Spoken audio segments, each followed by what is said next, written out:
You know, the Philippines is among the top sardine producers. No?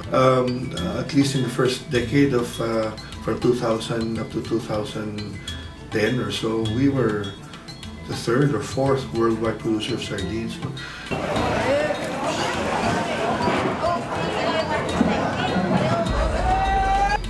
Well, malaki to. Ang total catch nito is around 300 to 400,000 metric tons annually. And this is a major protein source for the Filipinos.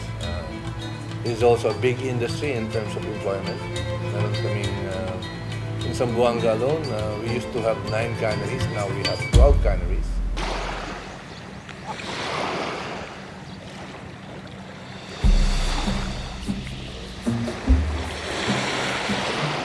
The sardines,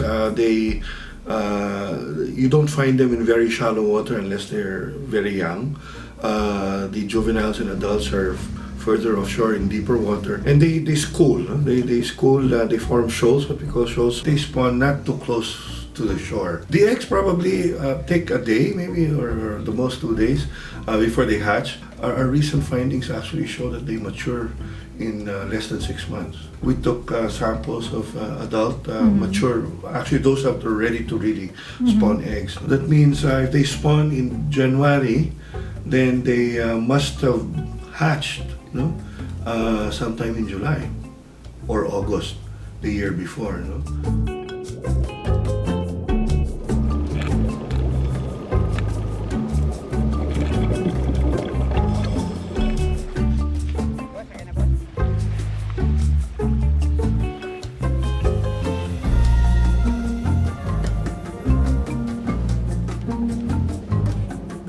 Nets, usually large nets, purseines or circling nets, ring nets. They come in many names and many sizes, many modifications, but they're basically nets and they cover a big area. More and more they're also used together with light because light attracts them, especially at night during the new moon, for example, or close to the new moon.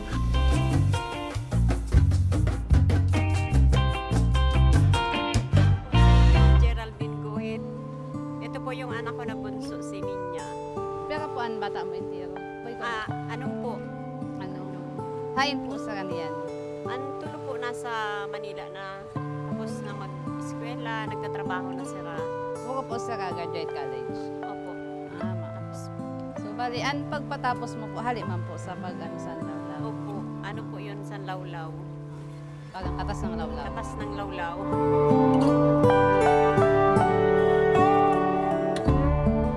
Bali, nag-start ka mo sa saro lang na bangka. Saro lang po na bangka. Tapos, nag-volume yung lawlaw. Nakapundar kami san pangduwa na naman. Tapos nakapundar na kami sa natulo na sakaya na panglawlaw. Year 2008, nawara ang lawlaw. Nag-stop pag-asap. Opo, nag-stop siya. Sige pa naman. Tapos parang di na ka mo hanggang doon na po hanggang siya. doon na lang kasi nagluya talaga ang lawlaw. So nagputwa siya 2013 yata nagputwa naman. Nagpanibago na naman kami ikot kasi mga nauna nawara, nagkakusugan na naman sa dakupan san lawlaw.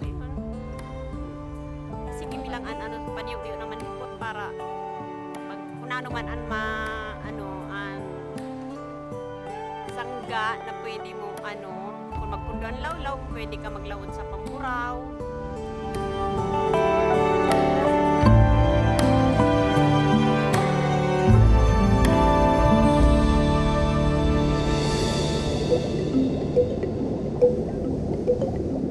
The most productive fishing ground for sardines is off the coast of Zamboanga. If you notice, Zamboanga as orientation from north going to southern Zamboanga. From southern Zamboanga, it's southwest to northeast. No? So that during the northeast monsoon starts around November, December, up to January. The wind is coming from the northeast. So it's blowing parallel to the coast of Zamboanga. And that causes water along the coast, close to the coast, to move offshore. There's a tendency to push the water offshore because of the wind direction. That's just a characteristic of water flowing over in the northern hemisphere. No? So when that water, the surface water, is forced offshore, it causes the deeper water underneath to fill in the gap. No, so it is upwelled. No? And usually that deeper water layer is richer in nutrients. Because those nutrients have accumulated there for the rest of the year before the northeast monsoon, when that water layer reaches the surface, there's sunlight, there's a lot of nutrients, and that triggers photosynthesis. No, this is the sunlight triggered synthesis of organic material. These are your if you want, your marine plants, but they're really microscopic plant-like organisms, which are fed upon by your what we call the zooplankton. These are shrimp-like, very small shrimp-like living things that you live in the water, which the sardines feed on. So you have very high densities of these planktonic organisms in the upwelling area of Zamboanga, and this basically drives the high production of your sardines also in that area. The second most productive, I think, would be Visayan Sea. No? Visayan Sea naman is relatively shallow, but also very productive. You have a lot of islands between, no? But you don't have the upwelling that you have of Zamboanga. So that's why Zamboanga is much more productive than as far as sardines is concerned.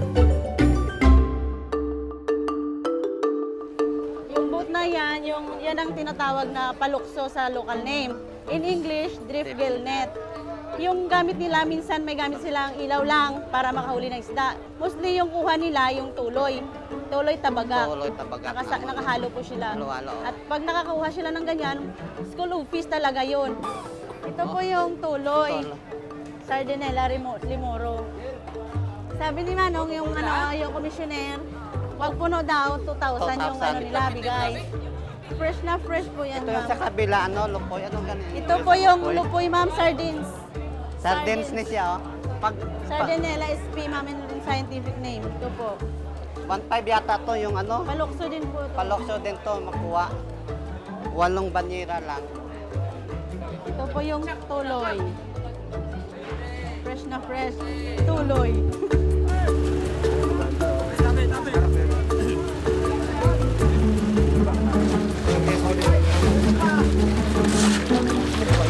Ito yung mga Sardinella limoro na galing sa San Bernardino. Around dito lang po siya sa tapat ng bulan. So bali ito, naka-ready na siya, i-re-ice na lang. Tapos yung kada isang tab niya, maglalaman siya ng 40 kilos. Tapos direksyon na siya sa pipick upin na lang siya ng truck. Direksyon na siya ng sardinasan. Tapos yung mga yung iba ganito, parang sa iba-ibang market nagdadala din sila.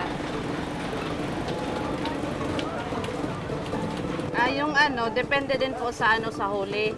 Minsan po nag-range siya from 650 to 500 pababa.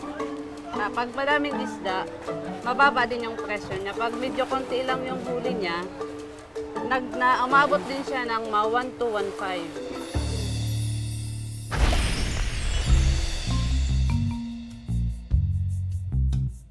Paano po ang proseso sa tapa? Primero, paano mo sa din sa tasikan, may asin, tapos may yelo. Dito ito ang balalong. Dito may sabi na, ito ang tasikan. Ito. Hindi kukan may asin. Pahugasan, pakahugasi, itatasik. Asinan. Ano po ang tasik? Asin ang gahoy, sundili. Pagtasik. Pagkatapos, may yelo siya. Ibabasket. After sana, napaglaga niyo, din na po siya natakato. Sa, sa tapadira. Tapadira. Tapadira. Ano po yan? Sa tray. tray. Tapos, sasalansa na siya. Sa salansa. Sasalansan mo siya sa tray. Gagaga siya. May gatong siya. Ang gatong po, minsan hindi pa man niya ito na nag-uusok ha. Mga darag Di pa, kahoy. Mga ito. Pero siya. So pagkatapos di pag haon, di nakahaon na siya, kay luto na siya. Butang naman siya didi. Masalansan ka na po. Di mo pa. Ano naman siya, hugasan naman siya, tubig naman. Direkta na siya didi. Kaya dan paasuhan. Pag mainit po, kuya, ano mo pa, Imbubulad pala. pa. Di yun na Pag oras. diri na, pag Ano? diri, diretso na po Diretso. siya. Kaya lang maawat ang proseso talaga. Sa Pag aso. halimbawa, pag mainit, madali on ang kapit sa ano, Aso. aso kanya. Tapos after po san di ba napuso ka na ninyo? Hindi napuso ng daga ninyo. Ayun, saka kakarton, pag pinit, kakarton, bibiyahin ng pagka. Din po ang prospect market niya. So, din po ang pero mo po ang income mo son. Depende ko, pwede man kami nagpapatubo sindang. Halos kung 5 centavos na o 5 pesos kada kilo, wala pang ano kung minsan. Kaya hinahanap nilang bulyon. Halimbawa sa ano, pero ang estimate mo na ang tawag doon, kita. Ay, minsan sa gatos. Saksang gatos pero ano po yun? Kada sa'yo na kuan, Kada na sa Manila.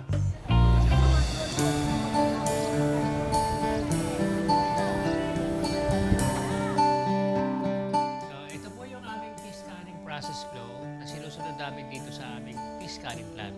From unloading, ito po yung pag deliver yung aming mga raw materials na tamban from saang sources. Pinapasok po yan sa isang chute at doon po namin siya nire-receive.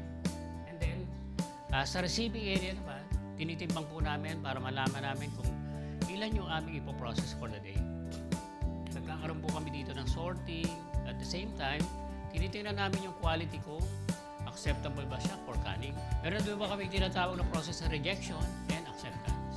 Then, pagkatapos mo noon, dito na tayo sa stage ng cutting and cleaning. Yung cutting po, ang process doon is pinuputol yung ulo at buntot, sabay po tanggal na ng mga visceral organs.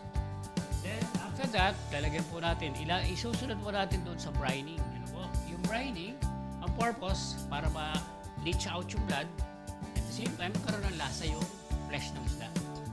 And after that, ilalagay na po natin sa salata.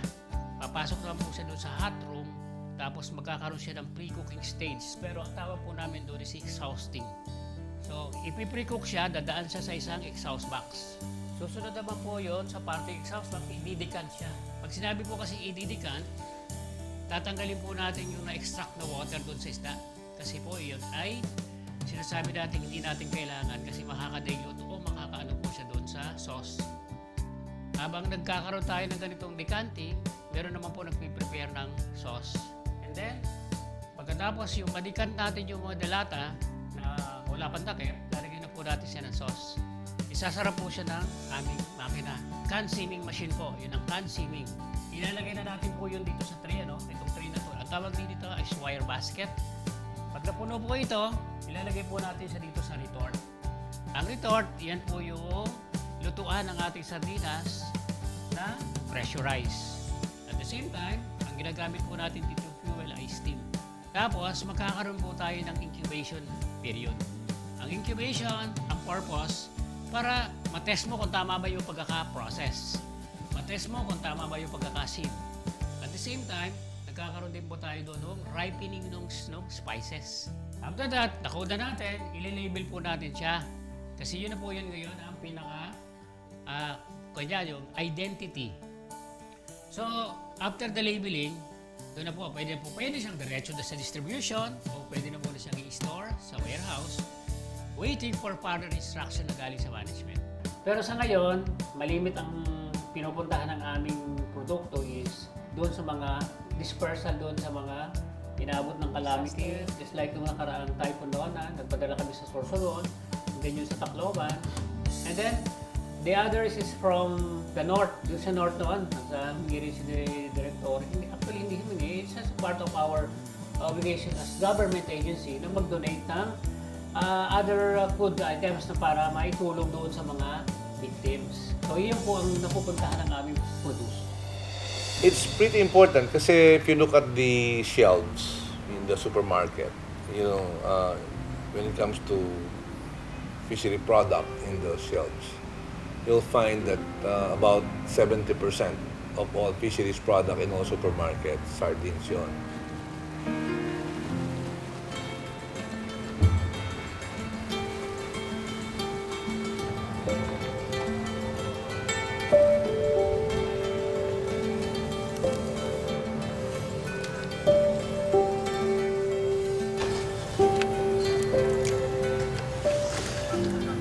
Estancia is a coastal municipality. So during the time na talagang very abundant ng isda sa estancia, maraming na-attract na mga tao from other places. So dito sila nag-stay sa estancia. And most of them were coming from Bantayan, Cebu, and other neighboring provinces. However, it's very unfortunate na siguro talagang sa tao yan na hindi kontento sa yung maliliit na huli.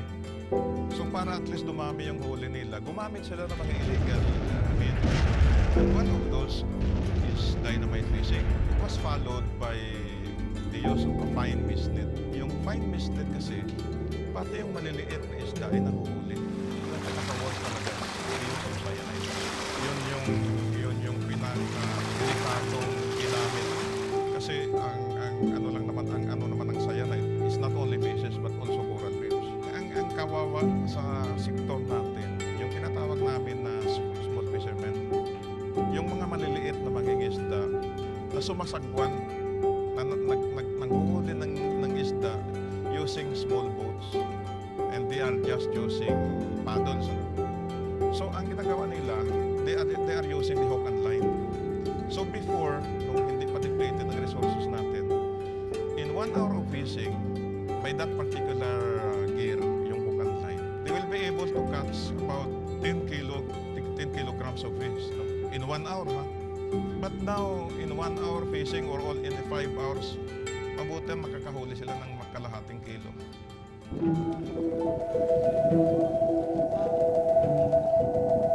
Overcapacity, simply there are too many fishing boats, too many fishers going after the fishes, especially for sardines. Actually, the overcapacity leads to overfishing of the resources. So overcapacity, simply too many boats catching a small amount of fishes remaining at sea. You know, the big vessels, when they fish an area, it's easy, they catch by the tons, no? And the small fishers, they catch by the kilo, no? And if they're lucky, they catch by the styrofoam box, no? 50 kilos or so. So we're looking at kilos to tens of kilos as opposed to tons, no? So it's easy to also to imagine if sardine resource, no, is already overfished, then they're not as abundant as they used to be. So that if you have several big commercial vessels fishing in an area, it's not very difficult to imagine that the small fishers will not have the share of catches. The sardine fishery, definitely there's been a decline, and a lot of attention has also been part of the concern for fisheries was also brought up by the fishers themselves, by both the commercial and the municipal fishers. That's why more attention has been given to it by the government. No? Aside from the catches, no, the sizes of the fish are no longer as big as they used to be. They're smaller. We always assume that they had a longevity, they had a lifespan or longevity of 2 years.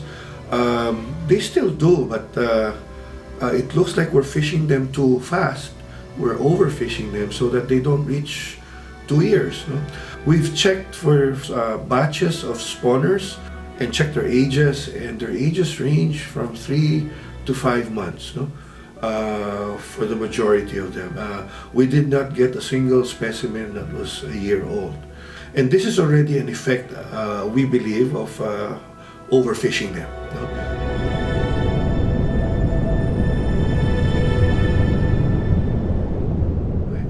As long as there is something to catch, we will keep on catching, no? Because if I don't get it, my neighbor will. That's part of what we call the tragedy of commons, you know.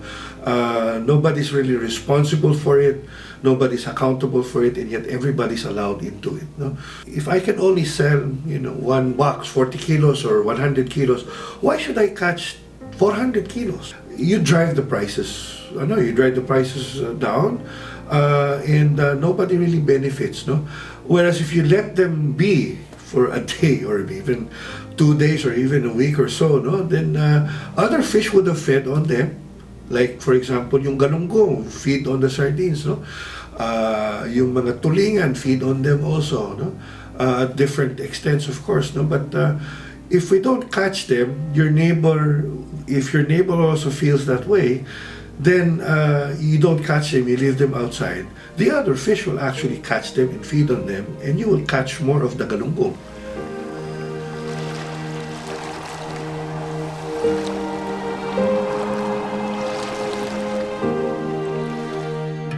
The industry felt that there are signs, that the sardine industry is really in trouble, meaning the stocks. And so, as early as that time, several research activities were conducted by the private sector along with government, and they came to a conclusion that we really have to start conservation measures. And in 2011, we started, the first sardine conservation measure in Zamboanga. Well, the reason for starting in Zamboanga is pretty obvious. That is where you get most of your sardines. And so, dahil nandun yung isda, nandun din yung industriya, doon ka talaga mag-uumpisa ng conservation management effort where, in a manner of speaking, where the action really is. The part of the Bureau of Fisheries, we were challenged by that plan. Hence, we came up with the concept of closed season, starting from biological study on the focus on the spawning of sardine. There was a time na there was already overfishing because of the intrusion of the commercial fishing vessels in the Visayan Sea, wherein only 10% of the Visayan Sea is only commercial waters or national waters intended for commercial fishing vessels. And because of the destruction also of the critical habitat, wherein the production of species in that area is very much affected, that resulted to massive campaign on our closed season for these 3 species. It took us a very serious orientation and campaign among the local government units and the stakeholders by letting them understand the purpose of the closed season, specifically in Zamboanga, the Norte, are now hold on to the concept of a closed season. In fact, kahit na po hindi kasama yung small scale fishermen, sinasama nila lahat, pinagbabawan nila na lahat ng account ng mga fishermen at saka yung mga local executive na hindi lang sardine ang dumadami, including the bigger species, carnivorous species ay dumadami din. Well, we have a very good support from the stakeholders. This is one test really is not your ability to catch people, but your ability to monitor the actuations of your stakeholders. Kaya mataas yung compliance rate. We're very happy that based on our monitoring, there are areas, particularly in the Visayan Sea, where 100% compliance rate can be seen, can be observed. This is also in the case of Zamboanga Peninsula, where you have about 95% compliance rate based on our monitoring, and also in the Palawan area, where close to 100% compliance rate is being monitored. Kaya mapakaganda po ng implementation. And even in the Bao Gulf, we now have a closed season for the Bao Gulf, and the implementation and monitoring is doing very well. The way the private sector, the fishing industry cooperated with us exceeded even our own expectations.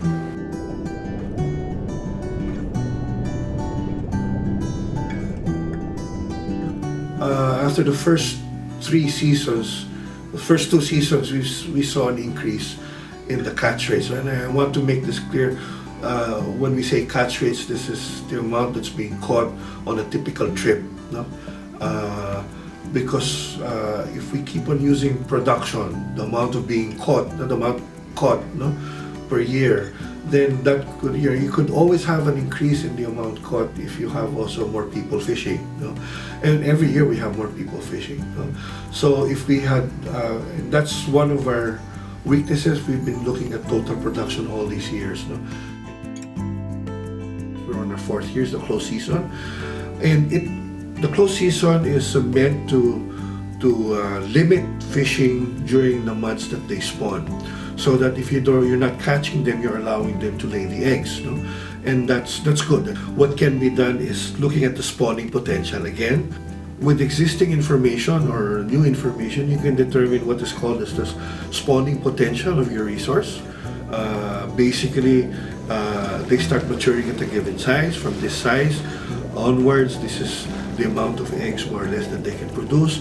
So if we catch so much percent of this size, we are allowing only so much of the spawning potential to actually spawn. No?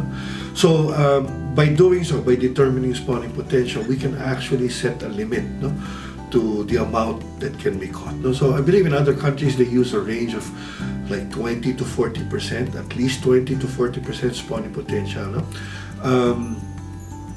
That has to be left, no, with the natural stock.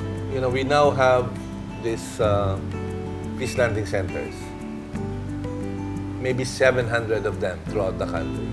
And this will be the collection point of our data. You see, these are multi-purpose centers. So fishermen come, our enumerators are there, you know, it's a small market. So we'll be able to collect robust information.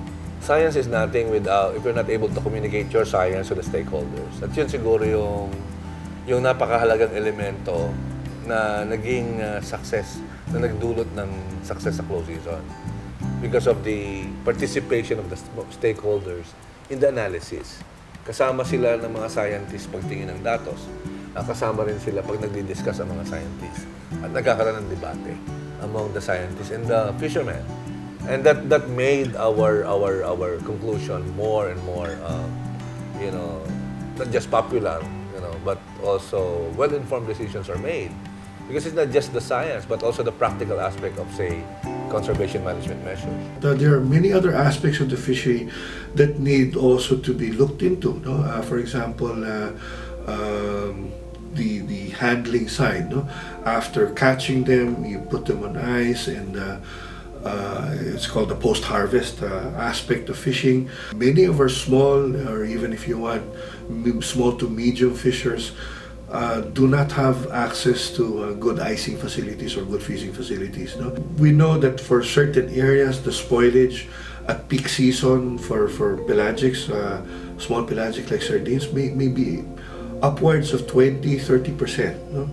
So, and if it's large volume, even for a short time, for a few months, that's a large enough volume. No? Recent Comprehensive National Fisheries Industry Development Program, there are specific provisions to reduce that, no, at the small fisher level. No? They have an entire program of introducing freezing facilities and icing facilities. No? So that has to be addressed at that aspect also, and also the value chain, improving the value of the product through processing and proper marketing, better marketing probably. You know, if we can manage our effort in some way, and at the other end make it a more efficient process from both the marketing and the post-harvest, then we're looking at both ends. No? And that's what should be done, and we're starting to do that now. These are PICS policies that was initiated not only during my time but even before. And my successor is a former Coast Guard Commodore, so he's very familiar with law enforcement, with enforcing the law, and in fact, the incoming secretary, has commended BFAR for its work on the close season, and he said that he's going to expand and even, strengthen this particular approach to fisheries management. Nung araw, when we were starting with close season, you've seen on television, nagrarally ang mga tao, di ba? They were up in arms against the person of the Bureau Director at that time. Pero ngayon, subukan mong tanggalin yung close season, magrarally ang mga yan. So you see, so we now have the industry support. Industry understood very well that conservation management measure actually works to their advantage. And the statistics is very clear. We used to have 9 canneries in Zamboanga, now we have 12. We used to have 8 hours of work in Zamboanga, now we have 24/7 continuous work of cannery during open season of fishing. Close season is just one of the possible solutions that we could use. So we could actually impose size limits for the sardines, especially for those processed ones, because they are very easily monitored. Aside from the length of maturity that we could look at, is we could also look at the gears that's being used. So for the juvenile fishes, we could look at banning gears or reducing the number of gears that really targets the small ones or those that are not yet mature. Or we could come up at the economic level of fishing. So like scientists could look at how the economy is contributing, how the sardines is contributing to the economy on a bigger scale. For the sardines, we must have to come up with a national framework plan for the management of sardines in the country. This is important because we all know that sardines react to environmental parameters, which makes them less resilient to overfishing, which is the main problem in our country. So the National Framework Plan actually identifies the short-term, the medium-term, and the long-term management efforts for the sardines. So for the short term, we have to come up with the reference limits, we have to come up with the harvest control rules. Harvest control rules is just regulations on to maintain the target that was set and the limit that was also set. And those are mostly regulations and policies. But these are on a short-term basis, so we have to come up with medium and the long term. And that includes research that we need, monitoring plans that we need, and future policies that we have to come up with.